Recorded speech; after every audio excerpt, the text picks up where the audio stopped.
মৃন্ময়ীর রান্নাঘরে সবাইকে স্বাগত। আশা করি সবাই সুস্থ আছেন, ভালো আছেন। আমার মনে হয় আমার মতো প্রায় সকলেরই ভীষণ পছন্দের একটি মাছ ইলিশ মাছ। তো আজ আমি এই ইলিশ মাছ আর তার সাথে আলু আর বেগুন দিয়ে ভীষণ মজার একটি পাতলা ঝোল বানিয়ে দেখাবো। গরম ভাতের সাথে ভীষণ ভালো লাগবে এই রেসিপিটি খেতে। চলুন তাহলে পুরো রেসিপিটি দেখে নেওয়া যাক। ইলিশের এই তেল ঝাল বানানোর জন্য আমি নিয়েছি এখানে 4 পিস ইলিশ মাছ। মাছটা ভীষণ ফ্রেশ।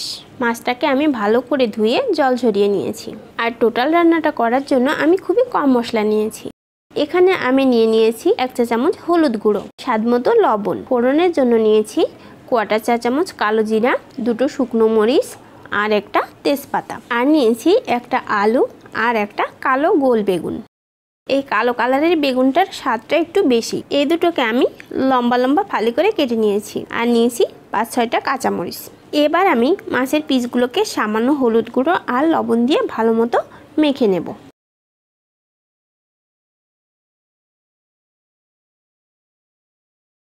এ পর্যায়ে আমি চুলায় একটা কড়াই বসিয়ে দিয়েছি। কড়াইটা গরম হয়ে এলে মাছের পিসগুলো ভেজে নেওয়ার জন্য দিয়ে দেব পরিমাণ মতো সরিষার তেল।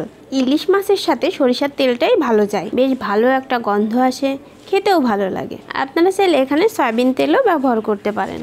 তেলটা ভালো মতো গরম করে নিয়ে আমি একে একে মাছের পিসগুলো দিয়ে দিচ্ছি। মাছ ভাজার আগে তেলটাকে হাই হিটে ভালো করে গরম করে নিতে হবে, তা না হলে মাছটা কড়াইয়ের সাথে লেগে যেতে পারে। মাছটা দেওয়ার পর গ্যাসের ফ্লেমটাকে মাঝারি করে দিতে হবে।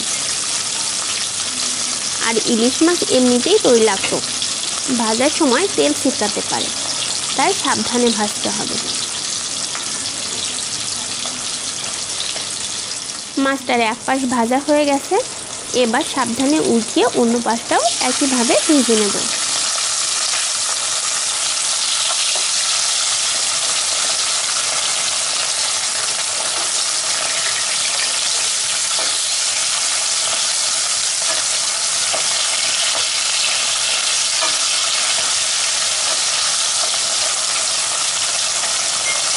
দেখুন মাছটা থেকে কিছুটা তেল ছেড়েছে। এই তেলেই আমি পুরো রান্নাটা করে নেব।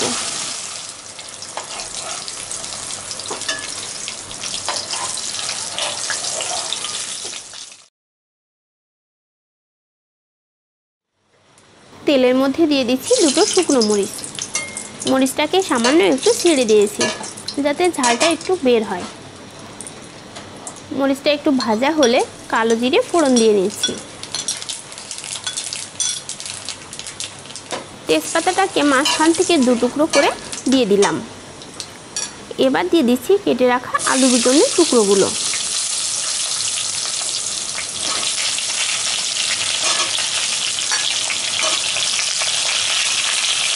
এখন ভালো করে উল্টে পাল্টে আলু বেগুনটাকে আমি 2 মিনিট ভেজে নেব। আপনারা হয়তো খেয়াল করেছেন আমি ফার্স্টে কিন্তু আলু বেগুন দেওয়ার পর কোনো লবণ কিংবা হলুদের গুঁড়ো দেইনি। লবণটা যদি আমি দিতাম তাহলে খুব সহজেই বেগুন থেকে সামান্য জল বের হতো আর বেগুনটা অনেক বেশি নরম হয়ে যেত, ভালোভাবে ভাজা হতো না। আর হলুদটা দেইনি এই জন্য যে যাতে পোড়া না লেগে যায়। এরপর দিয়ে দিচ্ছি কাঁচামরিচের ফালি। কাঁচামরিচটা দেওয়ার পর আরও 1 মিনিট ভেজে নেব।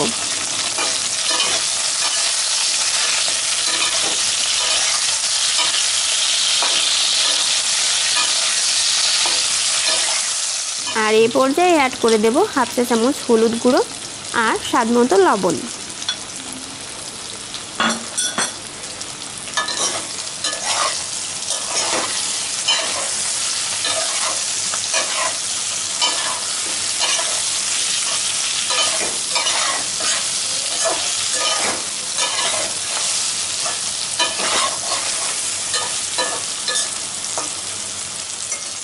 এবার দিয়ে দেব 1.5 কাপের মতো জল।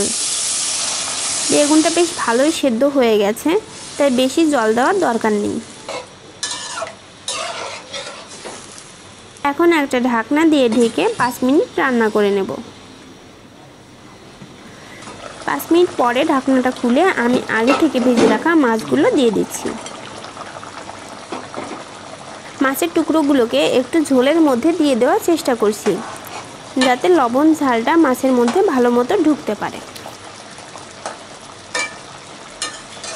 এবার আবারও ঢাকনা দিয়ে ঢেকে 2 মিনিট জাল করে নেব। লবণটা আমি টেস্ট করে নিয়েছি, আমার কাছে ঝোলের লবণটা একটু কম মনে হয়েছে, তাই সামান্য একটু লবণ দিয়ে দিচ্ছি।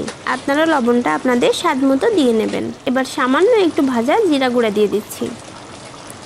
চুলাটা বন্ধ করে 2 মিনিট ঢাকনা দিয়ে ঢেকে নামিয়ে নিলে রেডি হয়ে যাবে ইলিশ বেগুনের তেল ঝাল।